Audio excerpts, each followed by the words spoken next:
문예지 탐구방송 요즘 소설 이야기 80번째 이야기 시작합니다.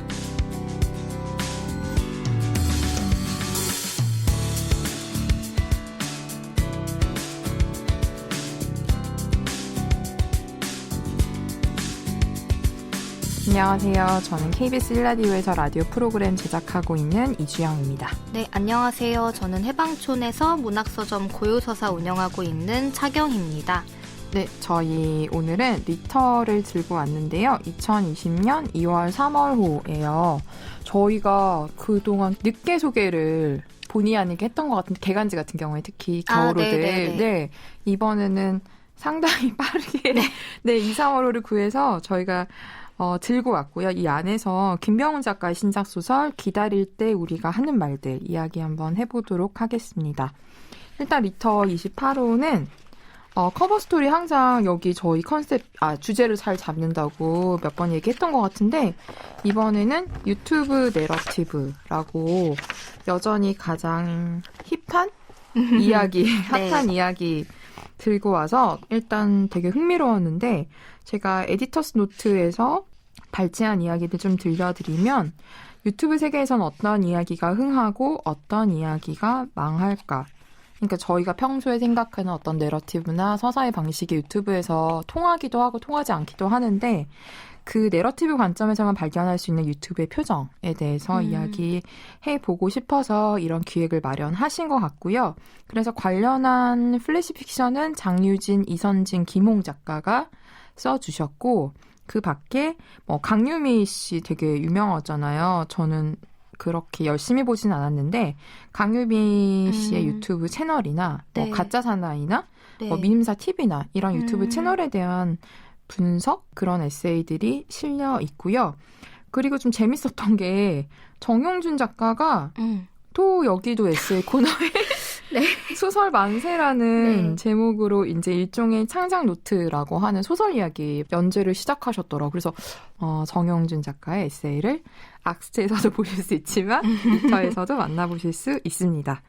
네, 그리고 저희 소설은 치마만드 은고지 아디치의 많은 분들이 좋아하실 것 같아요. 이분의 단편 지코라라는 단편이 실렸고 그 밖에 이장욱, 저희가 또 오늘 소개할 김병훈 작가의 신작 소설이 실려 있습니다.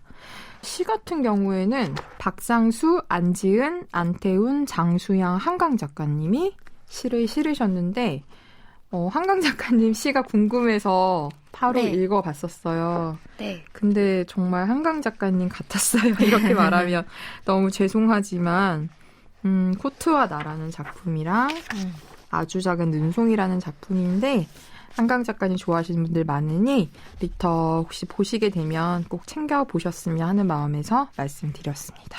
네. 그러면 저희 김병훈 작가 기다릴 때 우리가 하는 말들 이야기 한번 해볼게요.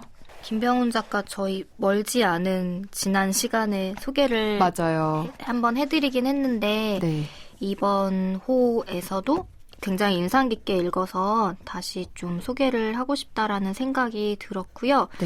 제목 그대로 여기서 두 인물이 인주 씨와 내가 주호라는 친구를 기다리면서 주고받는 대화가 주요 맥락인 그런 소설이에요. 그런데 재밌는 거는 여기에서 인주라는 분은 주호, 나의 오랜 친구라고 해야 되나? 예전에 어쨌든 어떤 게이 커뮤니티에서 만났던 그리고 그 이후에 친구가 된 사람의 연인인 거죠. 그러니까 인주 씨와 나는 사실은 만난 적도 없고 서로에 대해서 그냥 어느 정도 이야기만 들어서 알고 지낸 사이인데 주호라는 친구가 집에 초대를 해놓고는 어떠한 일로 캠핑 그릴을 사러 여주에 가면서 돌아오기까지 기다리는데 이 대화가 서로 어색하지 않기 위해 막 말을 메꾸는 느낌으로 진전이 되는데 사실은 인주라는 사람이 엄청 이 대화를 기다리고 있었구나라는 긴장감으로 좀 전개가 돼요. 그러면서 결국에는 주호가 등장하기 전에 그 장면은 끝이 나거든요. 그리고 이제 앞뒤에는 주호라는 사람과 나의 이제 개인적인 이야기들이 들어가는데 사실 아쉬운 점이 없지는 않아요. 뭐 어떤 맥락에서. 근데 그냥 너무 좋다라고 생각을 했던 게 사람을 기다리면서 그 사람을 등장시키지 않는 상황에서 이렇게 이야기를 전개시킬 수도 있구나라는 거에서 놀라기도 했고, 그리고 인주라는 사람이 말하는 주호와 내가 기억하는 주호, 그러니까 어떻게 보면 같은 인물인데 서로가 약간은 다르게 보는 사람들이 대화를 하면서 뭔가 꿰맞춰지는 느낌이 있었고, 그리고 또 하나는 결국에는 이제 나도 게이인 건데 커밍아웃을 완전히 했다고는 보기 힘들지만 네. 어쨌든 사람들이 추측을 하는 정도의 주변에서, 왜냐하면 그건 게이가 등장하는 소설을 썼던 소설가이기 때문에 사람들이 자전적인 이야기로 좀 생각을 하고 있는 상황이고, 주호 같은 경우에는 처음에는 자기를 양성애자라고 네. 정의를 했다가 그렇지만 나는 그런 성 전체성은 유동적일 수 있고 상황에 따라 혹은 스스로 살아가면서 다르게 깨달을 수 있다, 이렇게 열려있는 사람이었는데 결국에는 이런저런 고민 끝에, 그리고 자기를 아마 탐구하는 시간이 있었겠죠. 무성애자라고 이제 결론을 내리고 마찬가지로 무성애자인 인주 씨랑 이제 연애를 하는 거예요. 그래서 저는 이 소설의 여러 가지 면에서 좋은 것들이 있었지만 결국에는 저희가 얘기를 하게 되겠지만 약자, 소수자라고 얘기하는 사람들 사이에서도 편견이나 그 안에 약자성도 있고 혐오도 있고 그런 것들에 대해 되게 솔직한 지점으로 좀 용기 있게 그거를 건드렸다라는 점에서 놀라웠어요. 그리고 여기서 주호가, 내 이름이 이제 윤범인데 윤범이라는 사람을 만나는 장면이 있는데 그게 너무 좋아요. 그게 결국에는 사실은 윤범을 만나지 않고 주호가 윤범을 만나는 시간들을 혼자 보낸다는 이야기들이 나오는데 그런 장면들이 너무 아름답게 느껴져서 좀 그런 몇몇 장면들에 되게 빠져들었던 것 같아요.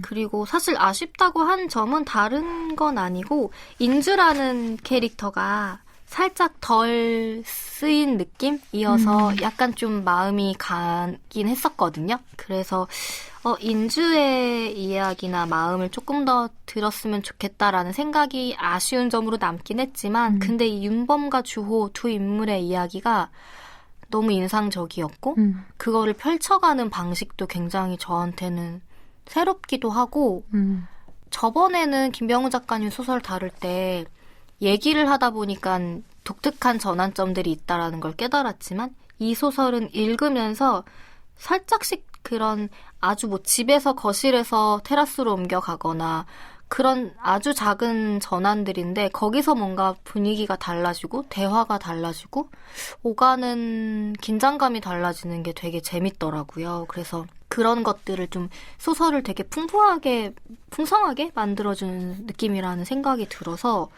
굉장히 좋게 읽었습니다. 네, 저도 마찬가지로 같은 지점에서 일단 좋다고 느꼈는데요. 경희님이 아까 말씀하신 약간 뭉뚱그려 놓은 소수자성의 안에 담긴 편견이나 약자성의 차이나 혐오나 이런 얘기 너무 좋았고 이 화자를 게이로 설정을 한 거잖아요. 네. 근데 그 점도 저는 사실은 용기 있다라고 말하면 좀 그런데 어쨌든 소수자인 내가 다른 소수자를 어쩌면 사실은 저희가 뭐 성소수자라고 할 때 그 안에서의 무성애자는 더 많은 차별과 편견과 혐오에 시달리고 다른 소수자들에게서도 비슷한 시선을 받기 마련인데 그 지점을 한 걸음 더 들어가서 저는 건드렸다는 점에서 저도 되게 좋다고 생각을 했고요. 김병훈 작가 작품을 많이 읽어본 건 아니지만 그 저희가 유소에서 다뤘던 작품 말고 그 작년 여름에 발표됐던 그 한밤에 두고 온 것이라는 현대문학상 우수상 수상한 그 작품에서도 비슷한 혹은 비슷한 결의 어떤 고민들이 나오더라고요. 그거는 이제 당사자성의 이야기인데 당사자만 예를 들면 게이라든지 장애인이라든지 약간 그런 소수자성을 가진 사람만 소수자들의 이야기를 할 수 있는 것인가 그 마이크를 누가 가질 수 있는 것인가 근데 마이크를 당사자만 가질 수 있는 것은 아니나 그럼에도 불구하고 뭐 함부로 성소수자들을 오히려 좀 다른 편견으로 강화시키는 작품을 쓰는 작가라든가 네. 이런 거에 대한 좀 비판도 좀 들어가 있으면서 어쨌든 요즘에 이 문학이나 영화나 여러 예술 장르에서 우리가 볼 수 있는 그런 성소수자 이야기들이 어떻게 다뤄지고 있으며 어떻게 다뤄지지 말아야 하는 것에 대한 이야기가 고민이 조금 담겨 있었어요. 그래서 저는 그 부분이 되게 인상 깊었다고 생각했는데 이 작품에서도 마찬가지로 어떤 쓰는 사람으로서 말하는 사람으로서 우리가 약자들, 소수자들에 대해서 어떻게 조금 더 세심하고 면밀하게 스스로를 좀 성찰해야 되는가? 약간 이런 식의 좀 진지한 고민이 담겨 있어서 저는 그 점에서 좋았고 이 작가가 계속 그 얘기를 하고 싶구나라는 생각도 약간 들었었어요. 네. 그래서 저도 그 부분이 되게 좋았고요. 네. 막 그렇다고 해서 막 이 소설이 엄청나게 무슨 심각하거나 이런 게 전혀 아니고 그 김병훈 작가 특유의 되게 유머와 되게 이야기를 좀 술술 풀어가는 그런 좀 만담꾼 기질? 그런 것들이 여전히 여기에 잘 살아있어서 그것도 너무 좋았고, 인주 씨가 이제 하는 얘기 중에 뭐, 처음에는 테라스 공사인 줄 알고, 테라스 어디 있어요? 라고 하지만 인주가, 그건 베란다예요. 테라스가 아니에요. 테라스랑 발코니와 베란다는 다 다른 개념이에요. 라고 말하잖아요. 그래서 우리가 테라스 하나로 퉁칠 수 없듯이 이들의 이야기들도 이들의 어떤 소수자성이나 이들의 존재도 그런 식으로 하나로 뭉뚱그려지지 않아야 한다는 이야기가 끊임없이 나오고 있는데 저는 어쨌든 저한테는 조금 새로운 지점이었고 또 하나는 김병훈 작가가 장소를 잘 쓴다. 아까 그 거실에서 베란다로 나가거나 이런 식으로 조금 장소를 옮겨가면서도 긴장감을 만들어낸다고 하셨는데 저도 되게 장소를 잘 쓴다는 생각이 들었던 게 이 주호의 집이 초대받아 가는 엄청난 꼭대기에 있잖아요. 그래서 이제 택시에서 중간에 내려서 택시기사가 그 안까지 못 들어간다고 해서 이제 땀을 뻘뻘 흘리면서 걸어가는 약간 그런 식의 집을 이제 위치해 놨는데 어쨌든 그 조금 뭐랄까 접근하기 힘든 위치에 그런 집에 찾아가는 그 설정도 좋았고 또 뒤에 이제 그거를 영리하게 사용한다고 생각했는데 주호가 드디어 캠핑용 그릴을 사갖고 도착을 했을 때 인주가 이제 엔진 소리를 들으면서 도착했다고요? 라고 해서 엔진 소리 들린다라고 하면서 인주 씨가 그 사람은 여기까지 어떻게든 올라오거든요 라고 하잖아요. 저는 김병훈 작가의 지난 작품에서도 그런 걸 느꼈는데 대사를 참 잘 쓴다. 이것이 어떤 의미로 다른 의미로 이 소설에 적합하게 들어맞는 식의 대사들을 되게 잘 쓴다라는 생각이 좀 들어서 그 부분도 좀 감탄하면서 읽었던 것 같아요. 저는 마지막 부분도 되게 좋았던 게요. 저 이분 되게 솔직한 분 같아요. 자기 자신에게 글 쓰는 자로서의 용기 있는 것 같기도 하고 어쩌면 뭐 소설이란 다 이런 글쓰기 아니야라고 할 수 있지만 하지만 그날에 대해 쓸 때마다 나는 어김없이 내 한계를 확인하고는 지운다. 어느 날은 내가 너무 투박한 나머지 우리를 흐릿하게 뭉개놨다는 판단에 지우고 어느 날은 내가 성급한 나머지 우리를 매끄럽게 정리해버린 것 같다는 생각이 지운다.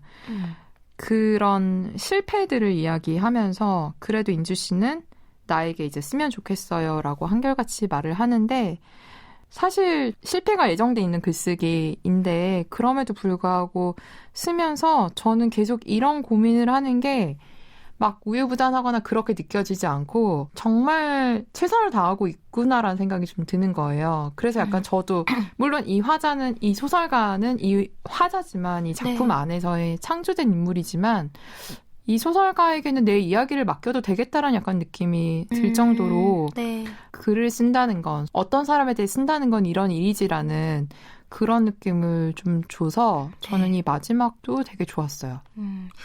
아까 얘기하신 뭐 테라스를 베란다나 발코니 이렇게 정정하는 게 인주 씨의 약간 성격인 것처럼 좀 넘어가다가 그러면서 대화 중에 이 사람이 쓴 소설에 대한 이야기를 서로 주고를 받다가 요즘 뭐 퀴어 소설이 많이 나와서요 라고 하니까 또 인주 씨가 네 게이 소설이 많이 나오죠 라고 또 바로 잡는 게 그게 처음에는 되게 그냥 이 사람의 성격같이, 성향같이 언급이 되잖아요.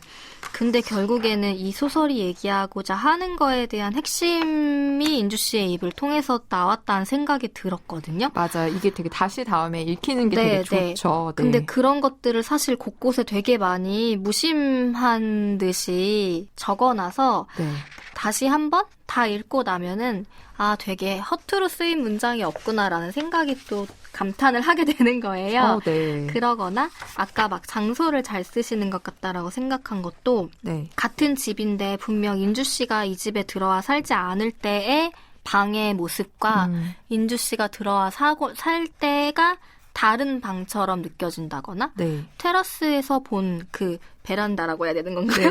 베란다라고 하는 베란다에서 본 풍경도 그 전에 분명히 많이 몇 번 놀러 왔을 때는 보지 못했던 같은 풍경이었을 텐데 다르게 보인다거나 하는 그런 사소한 것들이 되게 이 소설의 분위기를 다 장악하고 있다라는 생각이 들고 그런 것도 좀 감탄을 했었고 그리고 저는 사실 이 소설이 결국에 제가 좋았던 이유는 사랑 얘기라서 좋았던 것 같아요. 근데 그 사랑이라는 게 뭐 여기서 뭐 예를 들어 단편적으로 이루어질 수 없는 사랑 막 이런 식으로 얘기를 표현하면 되게 유치하고 이 소설에 누가 되는 표현이긴 한데 근데 말을 들어 제가 지금 얘기한 이루어지지 못한 사랑이라고 요약될 수 있는 이 뻔한 말을 소설들이 굉장히 다양하게 변주하고 있는 거잖아요. 사실 굉장히 많은 서사들이. 근데 그 변주 중에 성공하는 서사는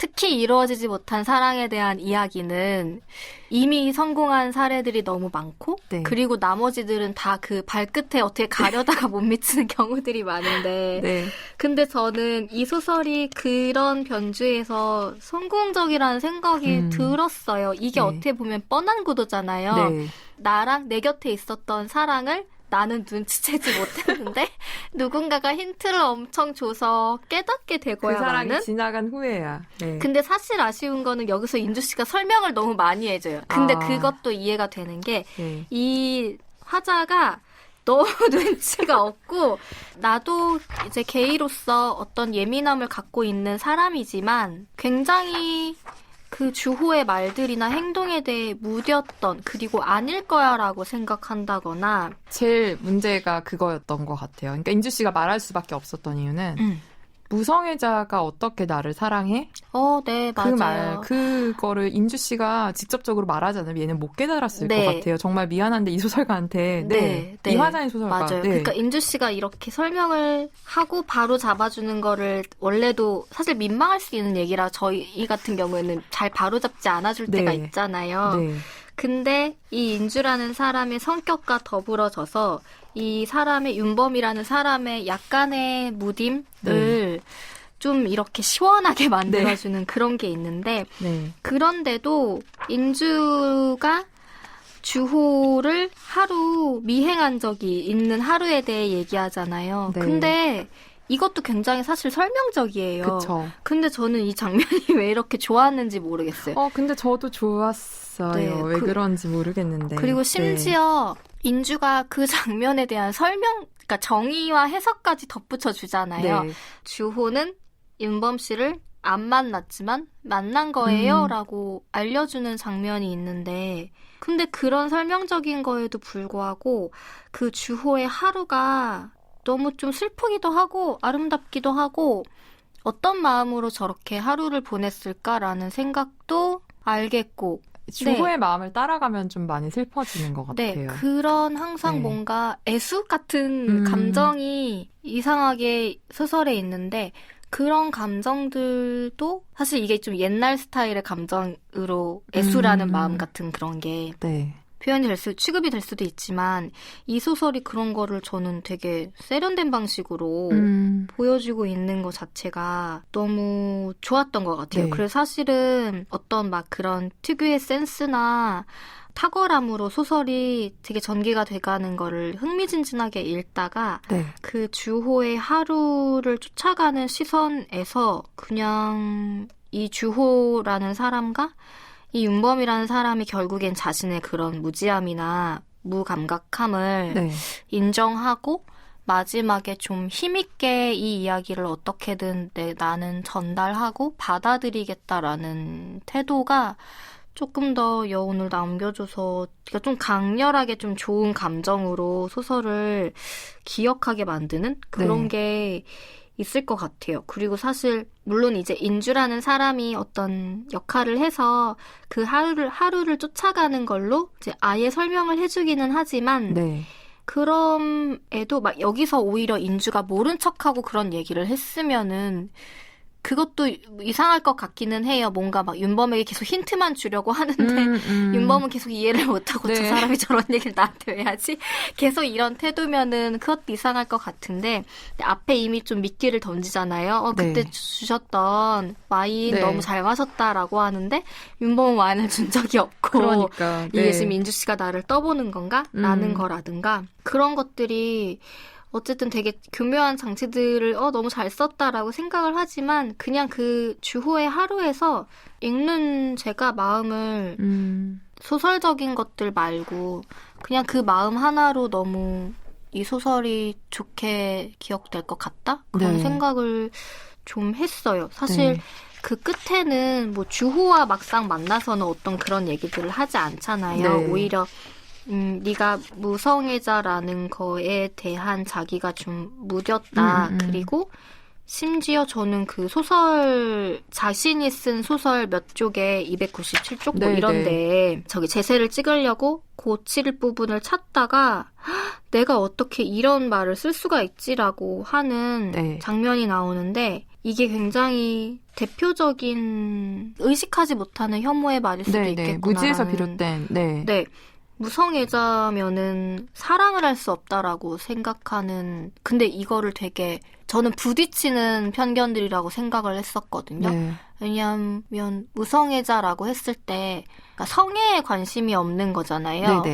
근데 그게 꼭 사람 사이의 사랑을 연애 감정을 꼭 그런 것과 연관시켜서 생각해야 된다라는 거에 대해서 좀 표현하기 어렵고 그리고 당사자가 아니기 때문에 그런 거에 대해 쉽게 얘기하지 못하는 것들이 이 화자에게도 있었을 것 같지만 근데 그런 중에도 자신이 퀴어의 소설을 쓰면서 게이 서사를 놓쳤던 것 같은 느낌? 게다가 자기는 또 무성애자인 친구를 두고 있는데도 이런 함부로 어떻게 보면은 좀 무성애자가 아무 감정도 못 느끼고 사랑할 수 없다라는 식으로 좀 써버린 거?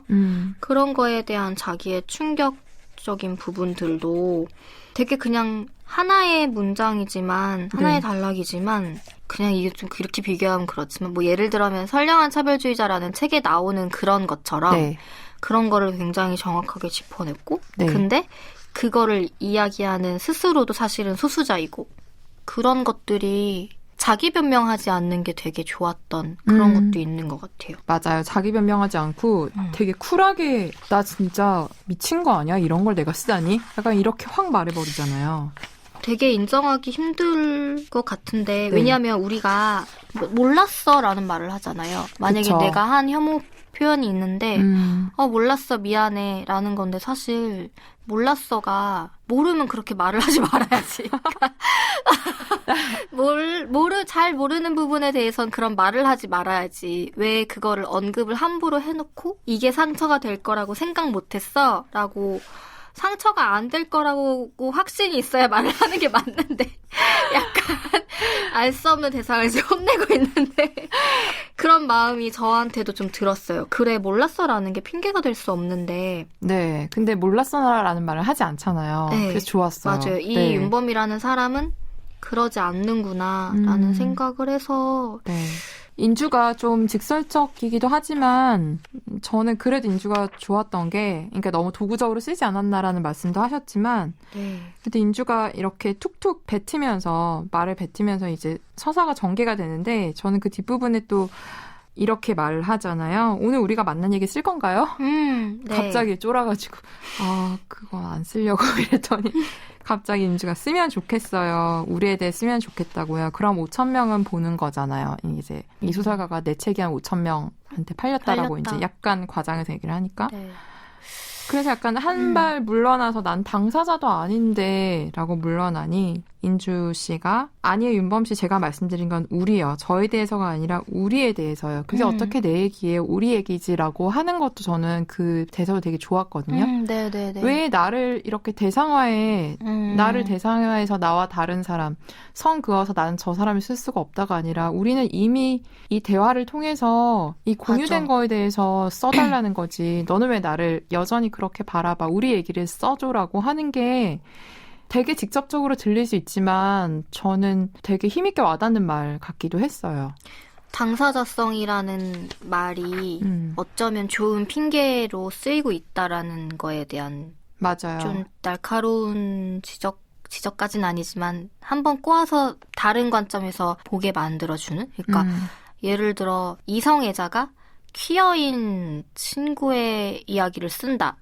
실제 그걸 쓴다는 게 아니라 어쨌든 뭐 여기에서처럼 네. 이 정황처럼 지인의 이야기를 소설화한다라고 했을 때 나는 퀴어가 아닌데 퀴어 소설을 써도 될까라고 얘기하는 것 자체가 어떻게 보면 당사자성이라는 거에 대해서 내가 좀 은연중에 핑계 혹은 방어막으로 네. 사용하고 있지 않을까? 생각해보면 내가 당사자가 아닌 게 없는 게 퀴어 친구를 둔 나는 내가 당사자가 되는데 네. 그 자리에서 내가 관찰자로서 쓸 수 있는 내용인데 내가 저 사람들의 세계의 입장이 다르다는 이유로 거기에서 좀 발을 빼거나 아니면 써놓고 그거를 핑계 삼거나 그러니까 어떤 잘못된 것들을 만약에 표현을 했을 때 자신의 잘못을 내가 당사자가 아니라서 라는 식으로 좀 발을 빼는 거? 근데 인주 씨의 말대로 그러니까 여기서 얘기하는 우리는 주호와 나 둘의 얘기가 아니라 네. 윤범이라는 당신도 여기 안에 들어와 있는 우리잖아요. 당사자성에 대해서 만약에 어떤 윤리적, 도덕적으로 당사자가 아닌데 쓸 수 없는 이야기가 있다라고 생각하면 그럼 자신이 당사자인 우리의 이야기를 쓸 수 있지 않냐라는 이것도 되게 좁혀 들어가는 그러니까 정정해주는 거잖아요. 네. 그러니까 인주씨 특유의 그런 걸 한 네. 장면인데 근데 저도 어떻게 보면 여기서 나오는 그런 화자가 느끼는 삐걱거림을 느낄 때가 있거든요. 네. 그러니까 예를 들어 저도 똑같이 서점에서 책을 팔 때 뭐 이런 질문들을 하세요. 요즘은 뭐 한국 소설 어떤 거 많이 나와요? 하면 요즘 퀴어 소설 많이 나와요? 하면서 손에 이제 이렇게 잡는 것들이 어떠한 책들이잖아요. 네. 근데 거기에 대고 이거는 게이 소설이에요. 이거는 레즈비언 이게 제가 붙이는 게 좀 이상하다는 네. 생각이 든 거예요. 근데 그런 한편 이게 다 같은 퀴어 소설이에요 라고 뭉뚱그려서 보여주기엔 너무 다른 네. 이야기들이고 너무 다른 등장인물들이고 그리고 어디는 당사자성이 있는 소설이고 어디는 내가 그거를 알 수 없는 소설이고 그런 결들이 있는데 마치 뭐 이번 시즌에는 노란색 표시가 많이 나오네요처럼 내가 너무 다 다른 노랑들인데 이거를 네. 정말 이거야말로 대상화를 해서 마늘하고 있나? 라는 지점들도 있고 네. 그리고 퀴어 서사에 대해 얘기를 할 때 나의 당사자성을 벗어나 있다 혹은 내가 당사자다 이렇게 우리는 드러내놓고 얘기하지 않잖아요. 네. 자기만 아는 거잖아요. 네. 스스로. 그런 거에 대해서도 약간 어디까지 내가 이거를 열렬히 말할 수 있을까. 막 예를 들어 퀴어 서사라는 거에 대해 제가 재밌어요. 좋아요. 이렇게 하는 것조차 대상화해서 감상하는 거 아닐까 내가? 그런 식의 표현으로 만약에 내가 섬세하지 못하게 압축적으로 얘기를 하면 분명 그런 것들이 누군가에게는 그런 나의 표현을 들었을 때 상처라던가 그런 PC한 면에서 걸릴 네. 수가 있겠구나라는 생각을 하는데 그러면 그렇다고 해서 입을 닫느냐 네. 그러지 말자라는 좀 서로 나아가자라는 독려해주는 부분이 이 소설에도 있어서 그리고 5,000명이 읽잖아요에서는 그 읽은 5,000명도 우리의 포함이 되는 거라는 생각도 좀 들었어요. 왜냐하면 네. 우리라는 이 사람들의 세계를 이 5,000명이 알게 된다라고 네. 했을 때 그러면 그 세계를 아는 5,000명 또한 당사자인지 아닌지 우리는 자신만이 아는 문제겠지만 그 세계가 좀 알려지고 확장되고 네. 그런 것들이 분명 필요하다. 우리는 어쩌면 여기서 당사자성을 공격하려는 건 아닌데 네네네. 입막음을 벌써 하려는 건 아닐까라는 생각도 좀 들어요. 그리고 네. 차단해버리지 말자. 그러니까 네네. 최근에 어디서 읽었는지 또 기억이 가물가물하네. 아무튼 이런 네. 맥락이랑 맞는 말이었어요.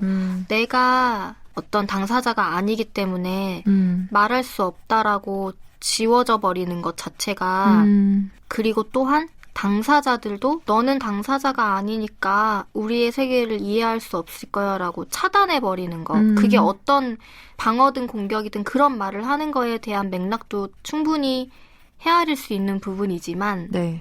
그렇게 했을 때는 세계가 영원히 서로 닫혀 있을 수밖에 없다? 라는 말에 대해 좀 공감한 게 있었거든요. 네. 그래서 섬세하게 나아가자인 거지. 네.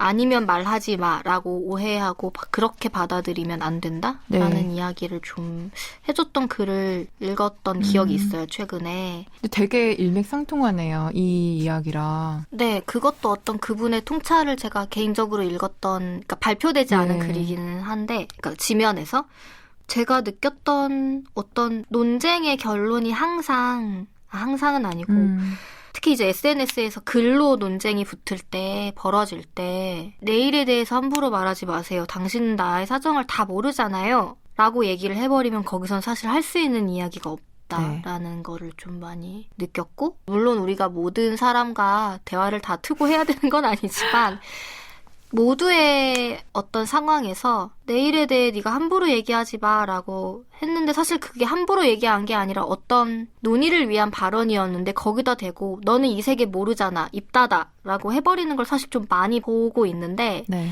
그러면 저 사람은 이 얘기를 왜 꺼낸 거지? 라는 생각이 들 때가 있어요.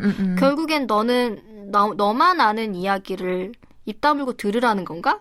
그래 그럼 들을게. 듣겠다라고 하는 게 최선인 것도 사실이긴 하잖아요. 함부로 네. 모르고. 근데 모르는 것을 질문했을 때 그 질문이 물론 잘못된 경우들도 있지만 함부로 질문조차 하지 말라고 하는 거는 원점에서 닫아버리는 건 네, 계속 도는구나라는 생각이 들어서 안타까운 적들이 좀 많았던 것 같아요. 네, 이건 좀 다른 얘기지만, 논쟁에 대해서는 어떻게 소비되고 서로를 소모하지 않는 방향으로 가야 되는 것도 맞는데, 만약에 그 논쟁에서 그걸 끝내버리는 말이, 너는 내가 아니야, 라가 되면은, 그 논쟁은 애초에 발생할 수가 없다? 라는 생각? 이런 서사도 알려질 수가 없다? 라는 생각에서, 이런 장황하고, 정의할 수 없는 얘기를 이 기다릴 때 우리가 하는 말들이 굉장히 아름다운 이야기로 써지고 있어서 사실 너무 이런 거 읽으면 좀 진짜 어떻게 이걸 이렇게 쓰지? 라는 생각 같은 거를 하거든요. 네. 그리고 어떻게 보면 이 마지막 대사 같은 것도 쓰면 좋겠어요. 우리에 대해 쓰면 좋겠어요를 여기에 삽입하는 것도 전 되게 과감하다고 봤어요. 네. 이거 좀 이 소설을 전체를 읽지 않고 이렇게 단편적인 문장이나 에피소드만 전달을 받으시는 경우에는 이 소설에 대한 느낌을 이상하게 받아들이실 수도 있을 것 같다라는 생각을 해요. 막 설명적이라거나 막 정의롭다거나. 근데 전혀 그렇지 않습니다. 맞아요. 이 소설은 소설로서 너무 재밌고 아름다운 면들이 많고 생각할 거리들이 좀 그거는 읽는 사람의 몫으로 굉장히 자연스럽게 남겨지는 그런 소설이고 독자로서도 섬세해지면은 김병훈 작가의 소설을 읽는 재미가 더 커지겠구나라는 생각을 좀 했어요. 사실 제가 그 민음사에서 나온 그 공상표. 그거를 좀 저번에도 한번 물어보신 적이 있는데 사실 그거를 일 때문에 좀 급하게 읽었거든요. 그래서 솔직히 그 책은 제가 이거 너무 좋다. 이렇게는 생각을 못했고 이런 이야기가 있고 이런 형식으로 쓰시는 분이구나. 왜냐면 그게 처음 읽은 작품이어서 그랬는데 뭔가 최근에 단편들을 읽으면서 그거를 다시 봐야겠구나. 너무 내가 무감각한 독자였나 보다라는 생각이 들었어요. 근데 저도 약간 세 번째 보는 단편인데요. 김병훈 작가의 조금 이 작가를 신뢰하고 싶다는 생각이 많이 들었고 저는 이제 그 아는 사람만 아는 배우 공상표의 필모그래피를 안 읽었는데 읽어야겠다는 생각이 저도 들었어요. 그래서 물론 단편이랑은 좀 달라요. 근데 그것도 왠지 읽는 독법이 있을 것 같은? 맞아요. 한 번 읽을 때랑 다시 읽을 때랑 또 다를 수 있겠다라는 느낌도 약간 들고 어쨌든 기본적으로 저는 김병훈 작가 이야기꾼이라는 생각에 되게 호감이 가서 앞으로 자주 봤으면 좋겠다. 네. 그 느낌이 좀 확연히 좀 확신이 들었던 소설이어서 네, 기뻤습니다. 너무 잘 읽었습니다. 네, 이렇게 저희 김병훈 단편소설 기다릴 때 우리가 하는 말들에 대해 이야기 나눠봤습니다. 문예지 탐구방송 요즘 소설 이야기 다음 시간에 소개할 작품은 요소야 SNS 통해서 공지할 예정입니다. 김병훈 단편소설 기다릴 때 우리가 하는 말들의 일부를 경희님의 낭독으로 들으시면서 저희는 다음 시간에 인사드리겠습니다. 들어주셔서 고맙습니다. 나는 인주 씨가 하는 말이 거짓이 아니라는 걸 알았다. 왜냐하면 그건 주호와 내가 대학로에서 연극을 보고 그에 대한 감상을 나누면서 광화문까지 느릿하게 걷곤 했던 어느 토요일 늦은 오후들의 동선이었으니까. 수년 전에 우리는 그렇게 교보문고에 들러 잠시 책 구경을 했고 무교동 스타벅스로 이동해 각자 산책을 들춰보거나 저녁 메뉴를 고민했지. 그 사람은 이 코너 저 코너를 기웃거리면서 책을 훑어봤어요. 잡지 코너에서 뭘 좀 넘겨보더니 문학 코너로 갔고 매대와 서가에 있는 책을 들었다 놓았다 하다가 그중 한 권을 집어 계산대로 향했죠. 애초에 살 책이 정해져 있었는지 그리 오래 걸리진 않더라고요. 서점을 나온 다음에는 근처의 스타벅스로 갔어요. 시청 뒤편의 일방통행로로 크게 창이 나 있는 스타벅스요. 저는 여기서 윤범 씨를 만나나 보다 했어요. 약속은 저녁이었고 지금까지 시간을 때우면서 윤범 씨를 기다린 거구나 싶었죠. 그런데 그 사람은 그냥 창가 쪽 자리에서 책이나 읽더라고요. 올 사람 같은 건 없다는 듯이 중간에 샌드위치를 하나 시켜 먹기도 하면서요. 그게 끝. 그 사람은 그렇게 1시간 30분쯤 더 앉아있다가 일어섰고 그 길로 바로 지하철을 타고 귀가했죠. 그 사람이 보던 게 윤범 씨 책이었다는 건, 그러니까 그 책을 한 번 더 읽었다는 건 집에 와서 알았어요. 거실 한쪽에 놓인 서점 쇼핑백을 열어보니 그 책이 있더라고요. 나는 느닷없이 다시 등장한 내 책 얘기에 마냥 멋쩍은 웃음을 지어 보였다. 그러고는 인주 씨가 지금까지 들려준 얘기를 곰곰이 곱씹다가 이렇게 물었다. 그럼 결국 아무 일도 없었던 거네요? 나를 거꾸로 걸린 그림처럼 바라보던 인주 씨가 되물었다. 그런가요? 내가 뭘 놓친 건가 싶어 어리둥절해하는 사이 인주 씨가 어느새 비어버린 내 잔에 와인을 넉넉히 따랐다. 아까보다 묵직해진 향이 공기 중에 한참을 머물렀고 잔 속의 내 모습이 검붉은 색으로 흔들렸다.